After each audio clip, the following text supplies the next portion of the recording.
economy are not in the right place, those figures or those minimum wage will still mean nothing.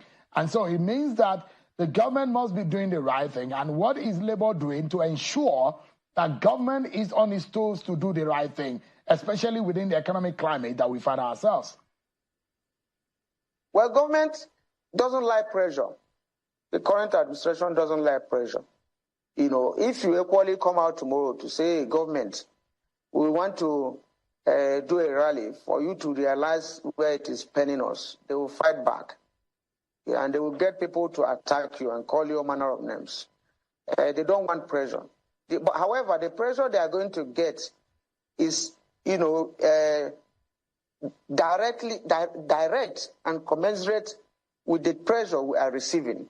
You know, because in this situation, it's like the labor leaders, the unions are the center, you know, of what is happening now. The workers are putting pressures on us seriously. Some are saying that even, you know, they doubt whether we are genuine in this or whether we are not working with government on this. And government is calling us names, you know, that we are causing trouble, we are not realistic based on economic situation and all that. So probably when this pressure continues, we allow the government to receive the pressure from the workers, you know, who are equally demanding for this pay. However, I have said that we will continue to play this moderating role, you know, the pressure from our members and the position of government, provided government is willing, you know, to see it from the perspective of the worker and to feel the pressure that is coming from the worker, to know that, you know, one can't go to work and come back in the present day Nigeria without spending over almost 70 or 60,000, you know, every month. Now, if we will realize this, we'll be on the same table and we'll discuss in the conversation, we may find a way out. I'll give you an example. When we come out with the issue of CNG and we took it to government when they just came into power, and we say CNG, they say, what's the meaning of CNG? We explained it to them. Now, that idea is coming from us. However, now, you know, they are telling you CNG, they have refused to appreciate where it is coming from. And I'm telling you that all the social partners, you know, have a commitment and they can bring suggestions to certain problems that we are facing in this country. But when it is we and them, it becomes a problem, it becomes problematic. You know, you want to be a trade unionist, you want to be a minister, you want to be a permanent secretary. It doesn't go that way. Everybody will bring their own knowledge and experience to the table, and it will help the country to move forward. When we talk about the minimum wage, it means the wage for the entry the new entrant into the strata, into the ladder of the civil service. And in today's federal service or state service, I'm not sure they are employing anybody who doesn't even have any form of education. So perhaps school certificate is the lowest that is acceptable. For those who will say that for those who are going to be at the bottom of the ladder, whom the minimum wage is for, they may not have had 4 children, because this arrangement or this proposition is made and arranged for 6 members of a family. That means a wife and a husband and 4 children. And so there are those who are also thinking maybe Labour would tinker with actually being realistic about the figure, knowing that this arrangement or this proposition will be for someone who had been in the civil service for a minimum of 5 years. I'll say, let me say this. When you talk about those who have 4 children and whatever, I will tell you that studies have shown that those people we are talking of, level 1, step 1 or whatever, most of them have more than 4 children. And that those of you that on level 15 and 18 don't have up to the number of children they have. And this analysis we drew here fits them. It's an analysis of maybe 1 bedroom or whatever. It is not an analysis of 3-bedroom flat. It's not an analysis of duplex. It is not the analysis of a car owner that will fill his time with about 70,000. Maybe 1 week or 1 week plus it will be off. That is not the analysis of the table we brought here. We brought the analysis of the lowest person. And the use of realistic, you have kept on saying it. We have to situate what is realistic in this context. The realistic, is it what I need to eat till the end of the month? Or is it the quantum of the money as a result of inflation? So realistic has nothing to do with the amount being asked. If the amount being asked for is what will take me to the end of the month, it's a realistic figure. All right. But if it is now in millions because of the... Don't worry, Ajero, you said it all. According to the NLC chairman of Nigeria, which is now obvious that Tinubu has succeeded in breaking them. You can see on his face. He said Tinubu does not tolerate them coming out to express themselves. He said Tinubu's government will send people to attack them. Even when they just want to go and show to Tinubu that we are not happy, we are not this or that, so they have already been captured. And Nigerian workers, you have to brace up for what is still coming. They are going to sack a lot of you soon. Okay, I have said that one before. They will. That's what Tinubu does. As people were former workers under him in Lagos. They will tell you, when it comes to you demanding for better salary or whatever, then they would have to sack you if they have to make an announcement on that. Or they will make an announcement, but they will never follow it. And they can continue to make their announcements every now and then. So that it will look like a breaking news. Maybe you have heard that they have increased your salary. And they've sent the circular out, Abi. And it was supposed to have started from January. A total, a total shit show, right? They are going to do another breaking news, maybe before the end of this month, to say, oh, Tinubu has approved new salary. They were going to do it again in October this year to tell you that Tinubu has approved new salary. And by January 2025, you are going to be back here and be asking that, when are they going to start paying the new salary? I will be here. I've seen that happen many times. At least some of you were there when Sanwo-Iku, Pontius Pilate of Lagos, Adebayo, Sanwo-Iku, you know what I'm talking about, right? You were here when he made a promise about two months ago, sometimes in February, remember? That they were going to start feeding people, 1,000 people every day for 6 months. That was in February. Okay, I just thought I should tell you. So you are going to come back here talking about power. Ladies and gentlemen, I have brought to you the exchanges between the Nigerian senators as well as the Minister of Darkness. To those of you who probably tells yourself, I know Tinubu, one will even said, I was on Twitter this morning, and I saw people attacking themselves as usual, okay, like fighting themselves. And I saw one of them in one of those conversations where he said, if you are from South, and you are against the coastal road, you are just an enemy of Nigeria and a foolish person. Even if you don't like Tinubu, you are supposed to be happy that you can travel 4 hours from Warri to Lagos. You can travel 5 hours from Akwa Ibom to Lagos on Tinubu's coastal road. So as the South, you are supposed to be dancing instead of condemning it. And then some people came in to come and say, what do you call that? No, not that we are not happy. What we are saying is that we know they may never, this is a project they may never complete. East-West Road started by someone and others have abandoned it, successive government. Tinubu is not going to be your president for 20 years, maybe. So why not, number one, Nigeria doesn't have that money, but if Nigeria does have 1 trillion naira, why not just spend it on something that can actually be, that is already existing, that can be fixed? Me, Mayegu, I am not a prophet and I'm not a seer. I am someone who you can say doesn't ignore the obvious or basic detail. I don't ignore detail on anything. And if I put all of the pieces together, and I'm saying it to you right now that there is no coastal road anywhere. Share get any. There is no coastal road coming to Calabar or Akwa Ibom or anywhere. It's like some of you don't get this. Tinubu has no plan of constructing any coastal goddamn road.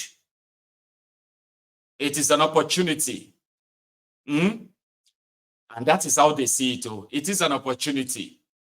Not only to open up that part of Lagos for the Tinubu and the Shaguris and the rest of them who are the owners of that the entire Lekki Peninsula. No competition. Every other one around there either get kicked out or their business get destroyed totally. There is no coastal road, man. Can't you? Oh my God. Debulumayi said the coastal road is going to cost you 4 billion per kilometer. And according to him, the juicy part of it is that, as a coastal road, it's going to pass through all of the coastal states.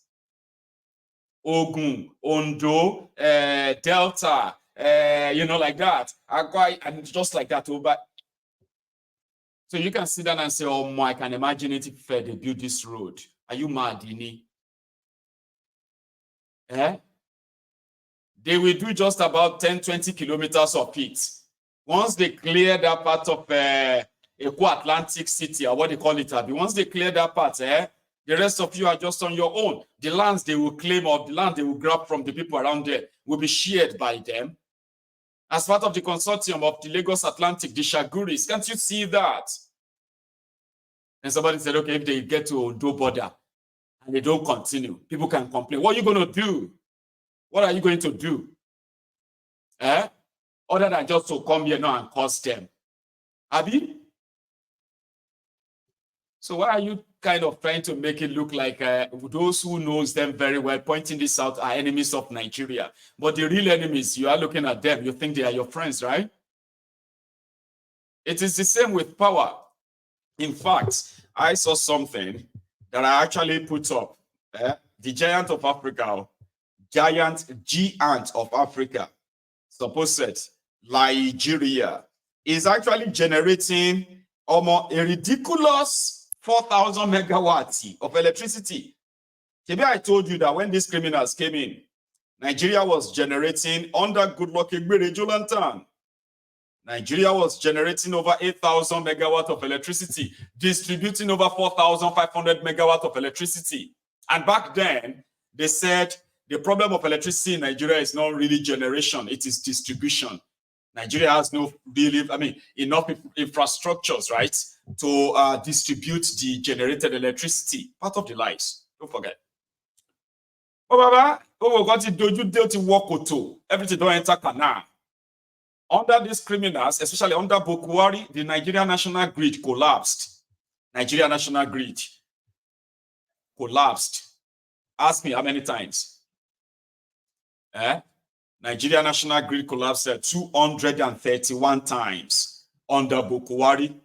Under Tinubu alone, in the last 1 year, the Nigeria national grid electricity has collapsed for more than 40 times. I'm not making it up. Go and Google it. It has become something that is just normal. They don't even do the breaking news anymore. You know that kind of thing, say they know they do breaking news anymore. They will just say, that thing don't collapse again, Jerry. It don't collapse again, Jerry. Under these criminals, APC, Nigeria moved 40 years backward, including Nigerians. Imagine having to live in the world of, like, say, Nigeria of 1960. Which people were looking forward then, they took you back. I'll show you something.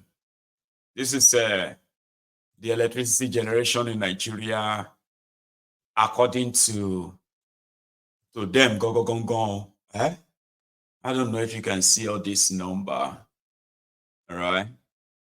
See, according to them, Nigeria electricity has improved by 35%. And the 35% is this.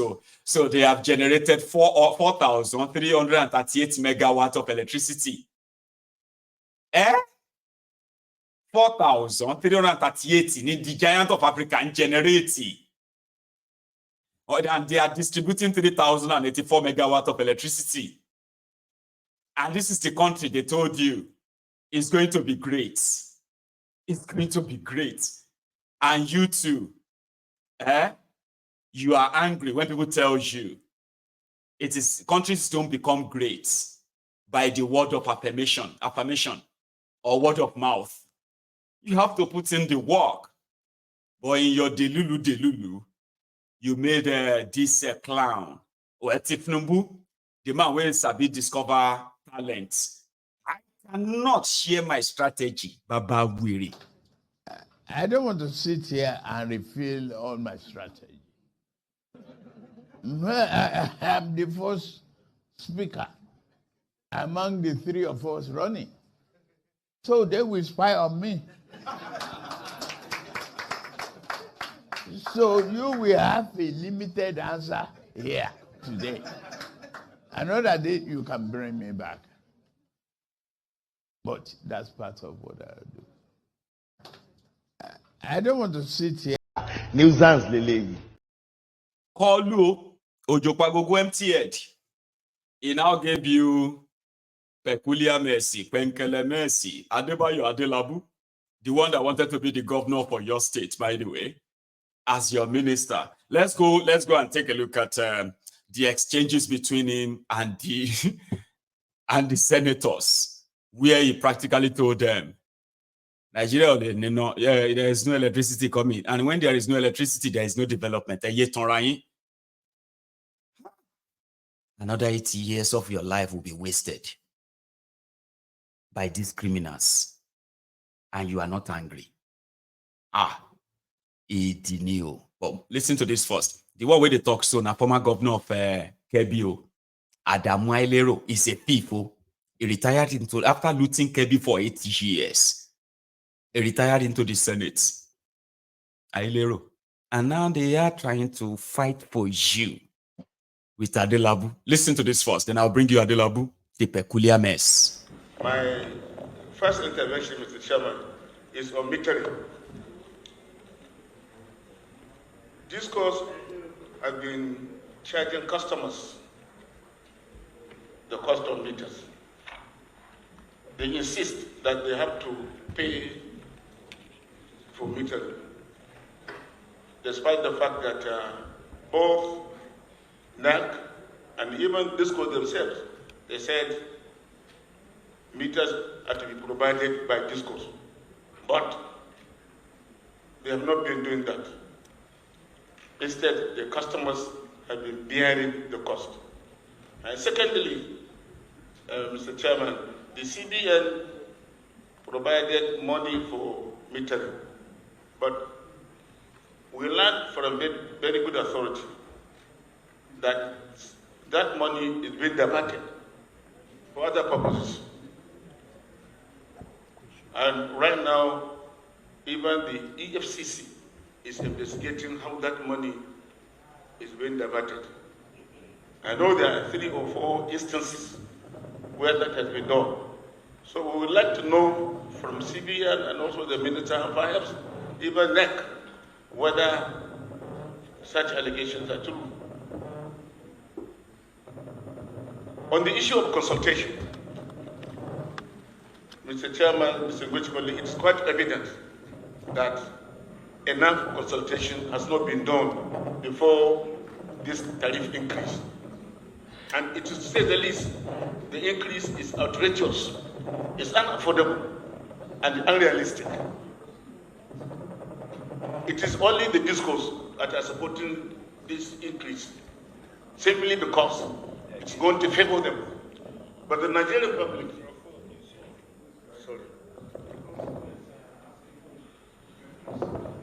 I'm asking a question. The Nigerian public, whom we represent, are crying. And the timing of this increase is not appropriate in view of the fact that there is withdrawal of petroleum subsidy, which has added to the cost of living. There is merger of the exchange rate, which has also made things go very, very high. And now at over 200% of tariff. 200 or 300. And it has never happened in the history of Nigeria.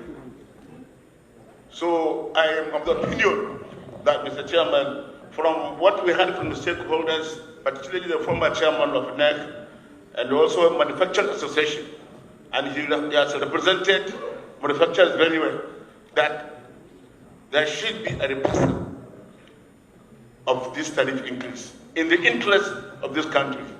Because there is no way Nigeria can compete favorably if this tariff is sustained.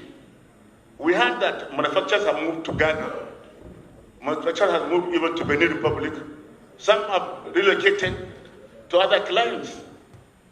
And this is time for Nigeria to really diversify the economy. And the only way you can diversify the economy is to embark on manufacturing. Thank you. Shut up your mouth. If you are a Lagos Abobaku watching me, do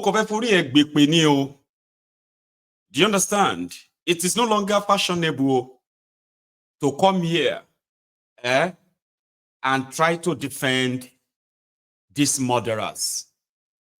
So when you see them in the comment section, these are horrible, horrible people that on a one-on-one level, they don't burn their papa well, okay? To say what they will say to your face. These are the wretch, sewage dwellers, okay? And I implore you not to waste your energy on them at all in the comments, especially if you see them on Facebook. Do you understand? So the only thing is that they can sit down there and collect whatever costs you have for them, please. And if they disturb you, I can get rid of them for you. I promise, I can. You know what I mean? They are of no use to themselves. They are of no use to anyone. They are a problem to themselves. They are a problem to the world. And because of them, millions are going through what you are seeing today. So when you see them in the comment section, don't waste your energy engaging them. Spot them out. I can get rid of them for you. Okay? And that's that. So let's go see the Minister of Darkness. Peculiarness. First. Generating company.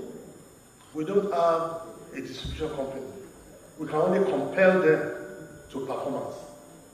So we have such limitations. But over time, we remove everything that is impeding optimal performance of the operators.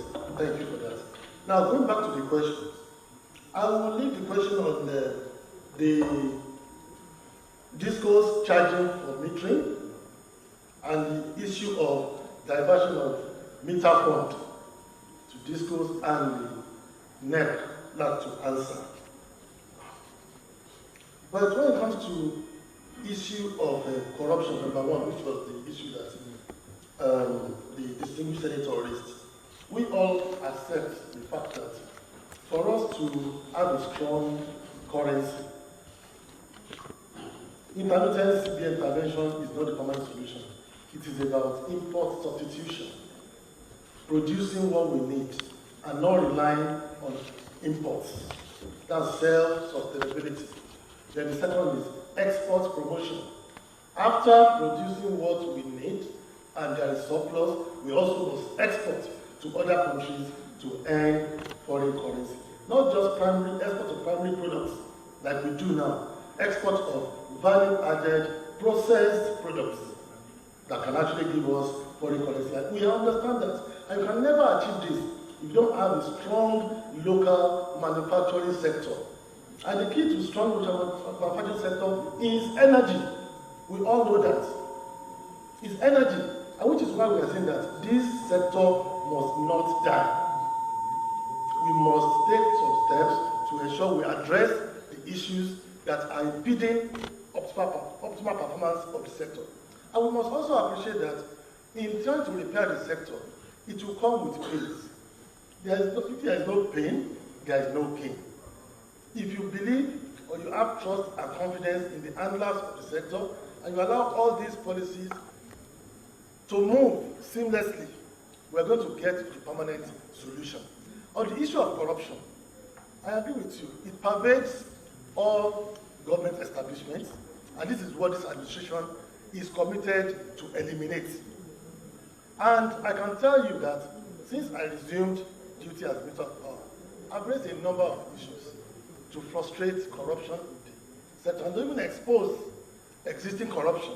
I will mention two, which you are all aware of. The meter gap we have today is 6 to 8 million meters. But 20 years ago, specifically 2003, the meter gap was not up to 4 million. And the $200 million was set aside by the Debt Management Office through the Ministry of Power and was given